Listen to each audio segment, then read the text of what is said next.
Which type of business gives you the best opportunity to succeed doing something that you actually want to do? Well, according to the US Bureau of Labor Statistics, 20% of businesses fail within just the first 2 years, 45% during the first 5 years, and a whopping 65% of businesses fail during the first 10 years. Here's the crazy part. Only 25% of businesses make it to 15 years or longer. If you're new here, my name is Tariq Johnson, and I have bought and owned multiple franchises as my way to get out of corporate America. And today I'm the CEO and founder of a company called Franchise Empire, where we have helped hundreds of people find, vet, and launch proven money-making franchises. And in this video, we're going to compare starting a business, buying a franchise, and buying a business so that you can figure out which is the best business opportunity for you. And you may be thinking, well, Tariq, you're biased. You own a company helping people buy franchises. You're going to make buying a franchise seem like the best thing since sliced bread, and you're going to crap on all the other ones. Well, I may be a little bit biased, but the reality is that buying a franchise may not be the right opportunity for some of you. I don't know, buying a business, starting a business may be better for you. If you bought a franchise, maybe you would be miserable. And if you did something else, maybe it would work for you. So this video is not meant to convince you to buy a franchise. This video is meant to provide you with a thorough pros and cons on each of these categories and breaking down so that you can have a clear decision after watching this video on which path will be right for you.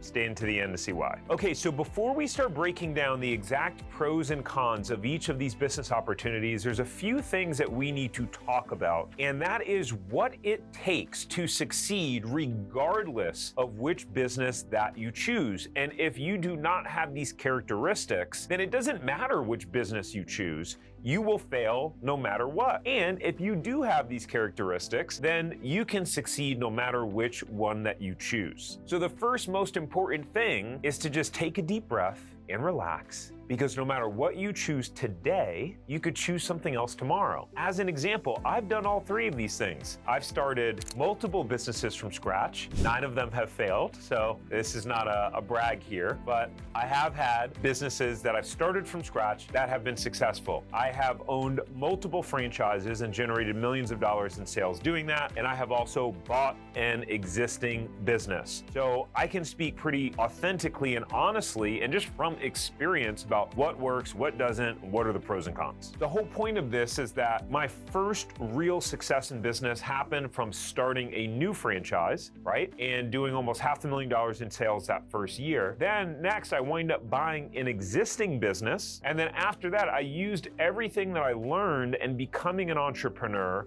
and growing and scaling those businesses to then finally start a business from scratch, which is actually Franchise Empire, which you see today. You can take all the pressure off of thinking, well, oh my goodness, I have to make the perfect decision right now. If I start a business from scratch, I'll never be able to buy a franchise. If I buy a franchise, I'll never be able to start my dream business from scratch. That is not correct. But sequence does matter. Just like if you're opening a combination lock, right? It's not just about having the right numbers, but you have to have the right numbers in the right sequence. So the best question for you becomes, which one is best for you to start today and start now so that you can position yourself for success in the long term? Make sense? Okay, so number one is that you have to be resourceful. Whatever business you look to start is that you have to have this trait of resourcefulness. It's not about your resources, it's about how resourceful you are. You have to have that figure out mentality, because business is going to be hard. You're going to get stuck, and you're going to reach a moment where you go, I don't know how to do it, I don't have the money to do it, or I don't have the people that can do it. And your success as an entrepreneur is going to be directly proportionate to your ability to be resourceful and figure it out. Number two is that you need to be thick-skinned and resilient. During entrepreneurship, again, no matter what path you choose, you will experience a lot of failure. So if your goal is to get started on the journey of entrepreneurship and go, I don't want to fail, I don't want to mess up, I don't want to lose money, then you might as well just not start a business at all and just go work for someone else and be able to not experience failure there. Secret, even though you will experience failure there too. You're going to experience failure in literally everything you do in life. Failure is how you learn and grow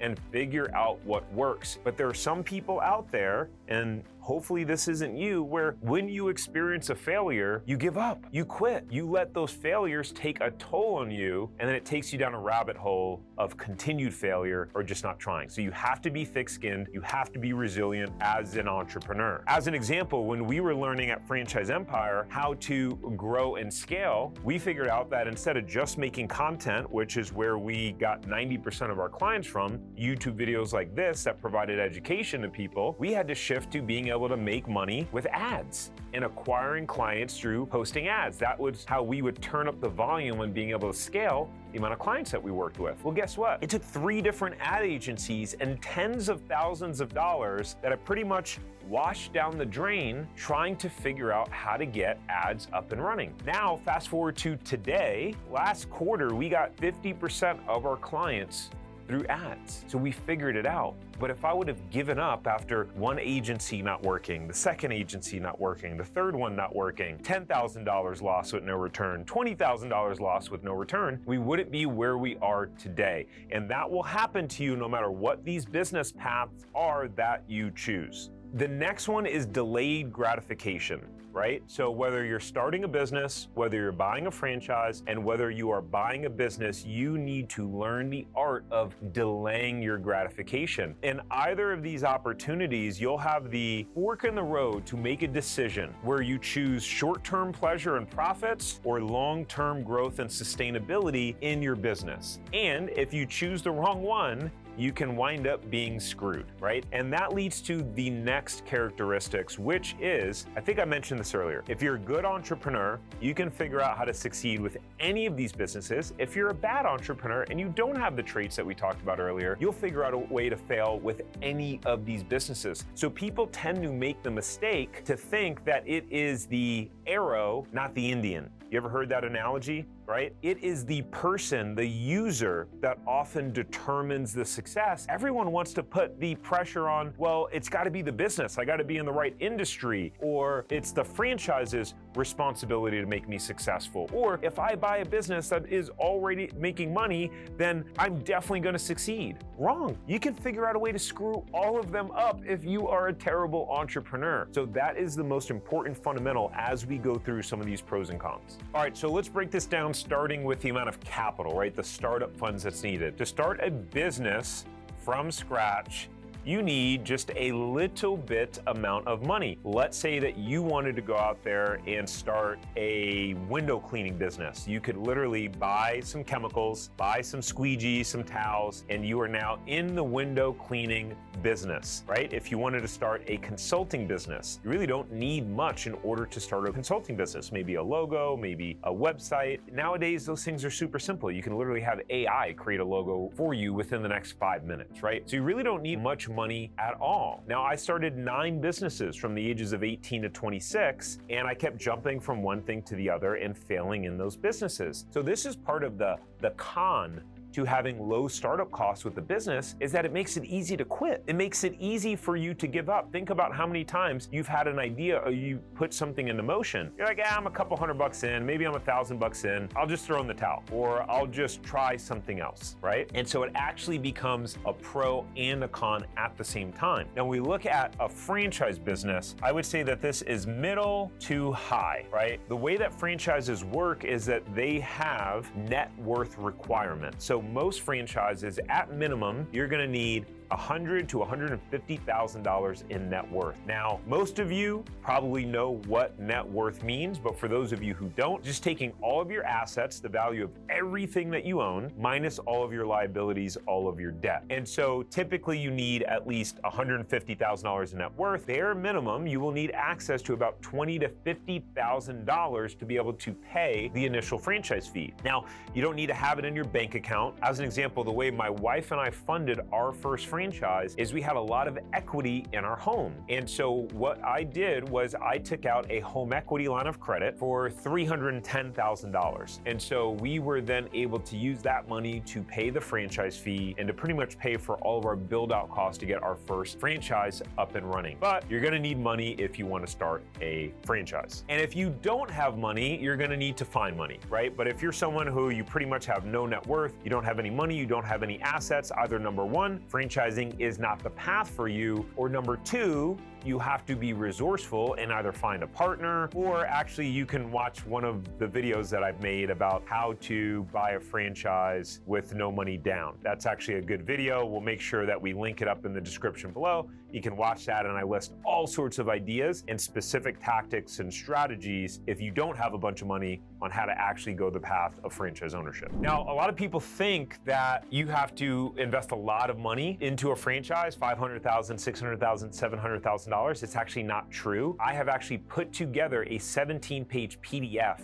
and a video breakdown of 5 low-cost franchises that all have proof of making $1 million or more in revenue. If you want to grab that PDF for free, it is my gift to you, then you can go to franchiseempire.com/low cost. We will make sure that the link is pinned down for you below. Okay, so now buying a business. This is gonna be low to high. So I know there's all sorts of people that talk about buying a business with no money down. And is that a strategy that you can use? Yes. Is that how most successful business acquisitions get purchased? No, guys, no. Most people buying businesses, they have money that they're putting down. So typically the way buying a business works is that you will put down somewhere between 10 to 20% as a down payment, and then you can finance the remaining amount with an SBA loan, a small business administration loan. There's all sorts of caveats and nuances to that. As an example, if the business is not profitable, you will not be able to finance it with SBA. If the business is profitable, then typically you will be able to finance it with SBA. But at the end of the day,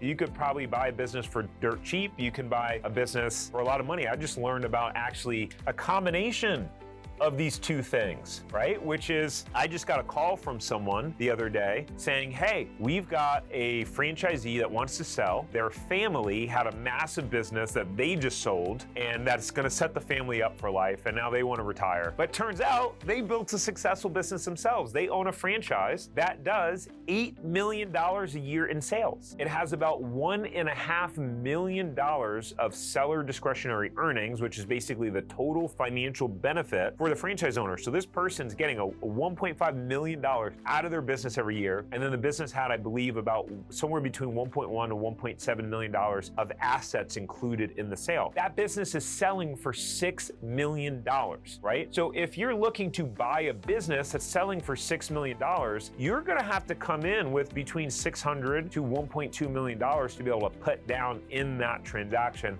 and finance the rest. And the selling business broker that called me said, look, this is not an opportunity for someone who's trying to not put any money down and try to get a bunch of seller financing. This is a deal for a highly qualified individual that has the money to be able to pull this off, right? So depending upon the level that you're trying to buy a business at, that will determine the amount of capital that is required. Make sense? And again, you can pair these two strategies together. You're buying a business, but it's also a franchise. You can get the best of both worlds. Okay, so this now leads us to the next point, which is experience, right? Like, what experience level is required for these different businesses? Here's a good thing about starting a business on your own. You don't need any experience, right? You don't need any experience to do whatever it is that you're going to do. You could literally go out right now, take the lawnmower that is in your garage, you can knock on your next door neighbor's door and say, hey, I noticed your lawn's long and I'm assuming you don't want to mow it, so I could do it for you for $40, right? And you could literally go mow their lawn without having any experience of running a landscaping company. That's the beauty about starting a business on your own. Now, one of the beliefs that I have and one of the things that I tell people is the easiest way to start producing a significant amount of cash flow in a business is starting a business that is in the area that aligns with specific skill set and experience that you already have. As an example, I'm mentoring a young guy who is 20 years old and he wants to be a successful entrepreneur. And well, turns out that he coaches soccer. That's what he does. That's his main job. And he coaches kids. And so I actually hired him to coach my son and give him private lessons on the side. And I said, hey, if you want to start making more money as an entrepreneur, the easiest thing for you to do is to go out there and get clients and do your own soccer coaching on the side. It is the lowest hanging fruit to produce immediate cash while you figure out maybe your next business idea. So this really requires little experience, but it could require all the way up to a high level experience, right? If you're looking to build a business that's more complex or more complicated, that requires technical skills, you may need to have experience in that area. So franchising, how much experience do you need to own a franchise? Well, I would say this is a big fat none. Zero. So as an example, my franchise that I bought was a juice and smoothie franchise. I had never worked in the food business. I never even worked as a waiter, a dishwasher. I had never worked in a food establishment at all. Not even a bit. I knew absolutely nothing about the food business, but I was able to buy a food franchise. Why? Because the whole point of a franchise is that you have duplicatable systems, right? You have a proven system and a model and a game plan that someone's handing you that has been proven to work. So if you're someone where you go, hey, you know what? I'm just not the type of person to come up with the ideas. You know that about yourself. Like, I'm the type of person who's good at executing. Someone else gives me the blueprint. I can execute and follow the directions. Like, you buy your furniture at IKEA, right? You get the business in a box and give me the instructions, give me the tools, I'll make it happen. Then a franchise could be a good fit for you. Now, at my stage in life, after having started 9 different businesses and constantly getting confused and overwhelmed and stuck of like, what do I do? How do I grow the business? What I realized at that point in time, after a conversation with a friend of mine who at that time built a business from scratch that was doing $5 million a year in sales, I had this aha moment. The aha moment was, I don't have the same traits as him. This guy was like an innovator. He was just really good at creating the ideas and starting things from scratch. I realized at that point in time, I'm great at following playbooks. That's my skill set. I can execute. You give me a playbook, I will execute to the T, sometimes to a fault. And so I thought, I just need a game plan. If someone gives me the game plan, I know I can go out there and follow it. And that led to me signing my first franchise agreement back in 2015, doing $30,000 in sales my second month open with that business. Again, close to $500,000 my first year with that business. That was because I had a playbook and a plan in which to execute, but I had zero experience in that specific business. All right, so now in terms of buying a business, what sort of experience do you need? So I would say some to a lot. I know these are very fancy, technical, and professional words that I'm using.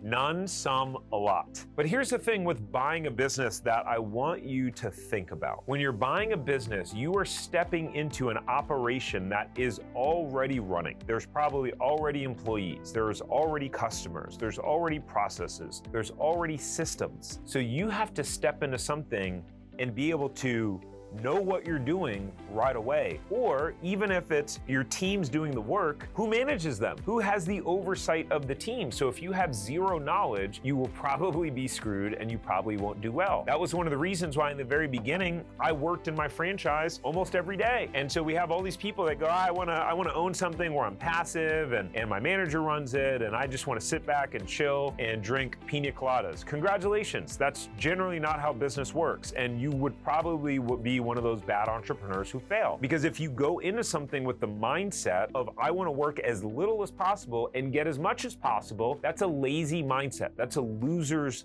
mindset. Winners don't think like that. And all of the most successful entrepreneurs that I know, they're willing to put in the work and the sweat equity, and then eventually they can become more passive and kind of take a chill in their business. Anyways, I digress. One of the things that people don't realize with all of the information that's going out there and videos and allure telling people to buy a business, it's the best opportunity. You buy something that's already up and running, that's already making money. But here's the thing, most of these people that are selling their businesses, guess what? They know their business inside and out. They are experts in their business. That's why their business is successful, making money. Their business grew to the level where it's at from them being a master of their craft. And a lot of the times, those entrepreneurs started from the very bottom in their business. So they know everything because they were the one doing the service. So think about someone who's built a successful plumbing company as an example. Like, a lot of the times that person started out as a plumber and then they hired a couple other plumbers, right? And then they learned marketing. They kept acquiring new skills, right? So in buying a business, you need to become a master of acquiring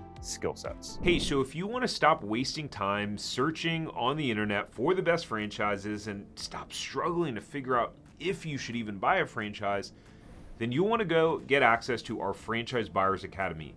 In our Franchise Buyers Academy, you'll get a behind-the-scenes look into specific franchises and exactly how much money they are making.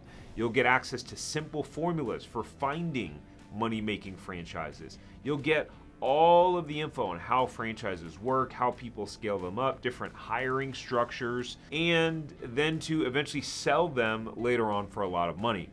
And you'll be able to finally answer the question on, should I really buy a franchise at all? So you can get access to our Franchise Buyers Academy at franchiseempire.com/FBA. Let's move on to accountability. Now, we've already talked about this a little bit. Accountability, what do I mean by accountability?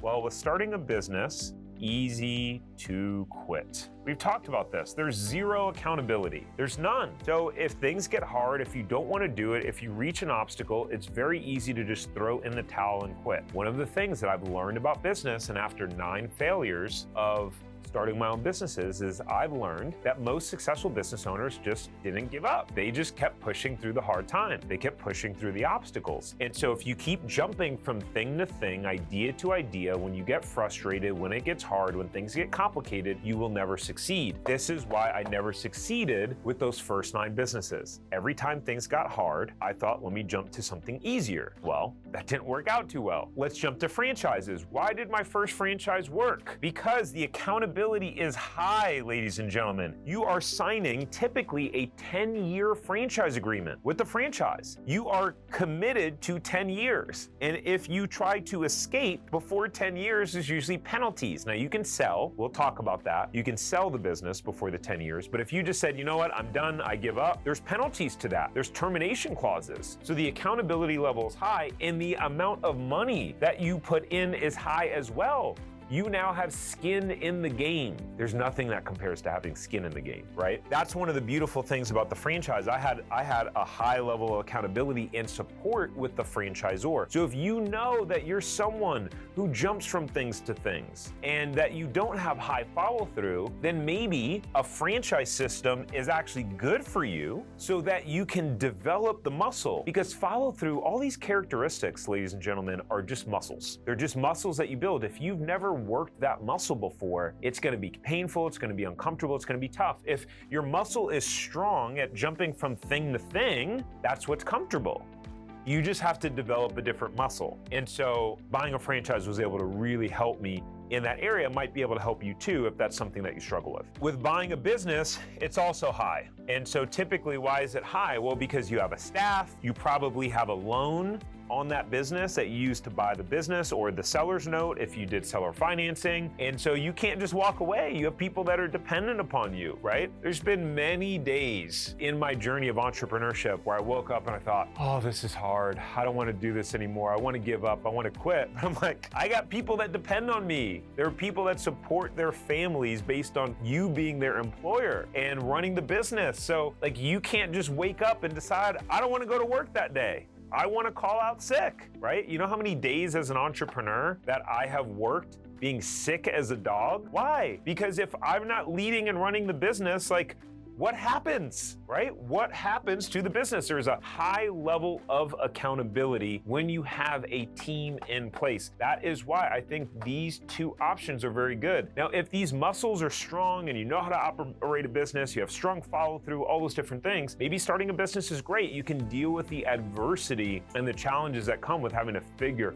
everything out on your own. Let's talk about the consequences. Now, again, these kind of they blur together, right? The consequences of failure typically with your own business is starting your own business from scratch is low. Again, we talked about this. You're putting in a little bit amount of money. You haven't invested a ton of time into experience or skill set acquisition. And so if you fail, all right, you were in for a couple $100. Maybe you were in for $0. Maybe you were in for $1,000 or a couple $1,000. And so if you fail, or the consequence to quitting is not much. With a franchise business, the consequence is medium to high. So typically, I mean, you've put in, remember, I mean, your consequence is really tied to a lot of the capital part, right? That's what consequence is tied to. You're also signing a legal agreement with a franchise, right? That 10-year legal agreement that we talked about. So the consequence is high, you have a loan, You have things in place. If you have a physical location, you have a lease that you've signed. There are a lot of things in place that have high consequence, which feed into the accountability,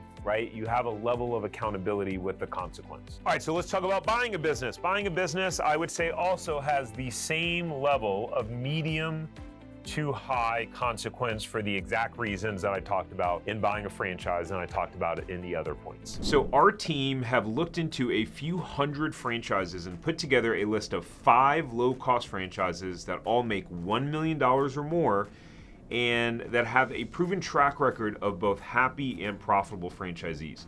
So if you have a net worth of at least $150,000 and you want to see if the territory that you want is still available for any of these franchises, then you can go to franchiseempire.com/check territory.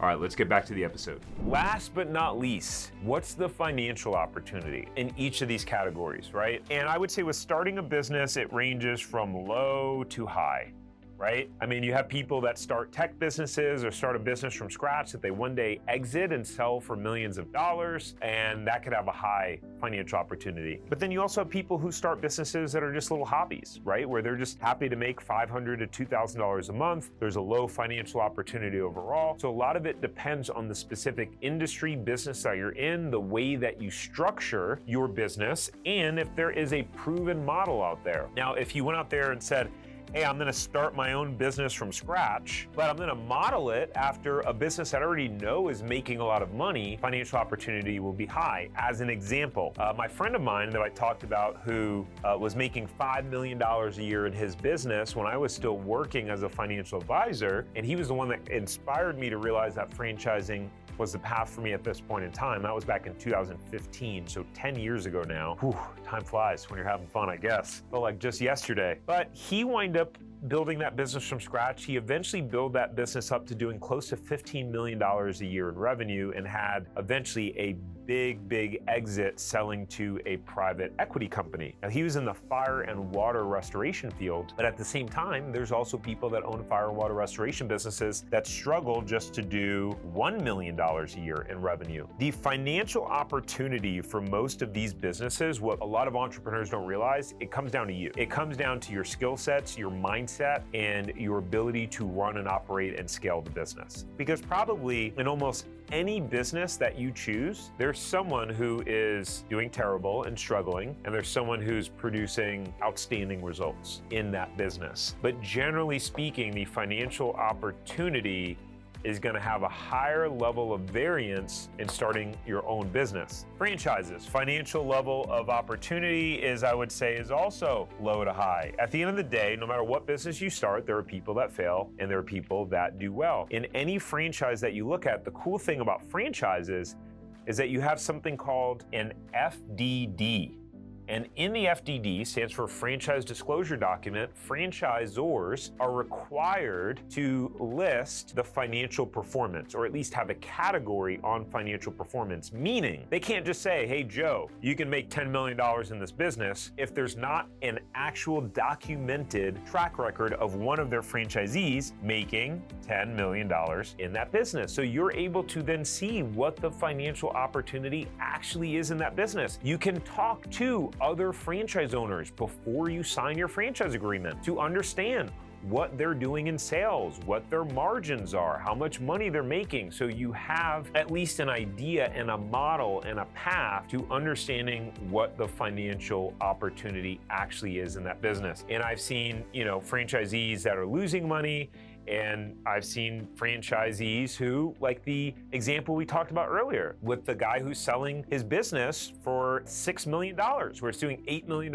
in sales, and he's getting $1.5 million of financial benefit from that business. I would say that's definitely on the higher side. You have some of these groups that they own 5, 10, 15, 20, 25, 30 different franchise locations. Obviously, the financial opportunity is going to be higher, but the capital requirement's going to be higher too. I would say that one of the things with franchises is that the financial opportunity is more so tied to the capital expenditure and how much money you put into it. Whereas when you start a business, you could potentially start it for a very little bit amount of money, and the financial opportunity be very high. As an example, with Franchise Empire, it didn't really take much money to start in the beginning to be able to get the high financial opportunity with this business, but throughout it, I've had to reinvest capital more and more and more and more. But the initial outlay wasn't much, really. All right, let's talk about buying a business then. As you can imagine, this is also low to high in terms of the overall financial opportunity for the exact reasons that I discussed before. The cool thing about buying a business is that you know what you're getting into in terms of the financial opportunity. So you can see if you're buying a business that's losing money because you can look at the profit and loss statements, you can look at the tax returns, and you can see if the business is making a lot of money.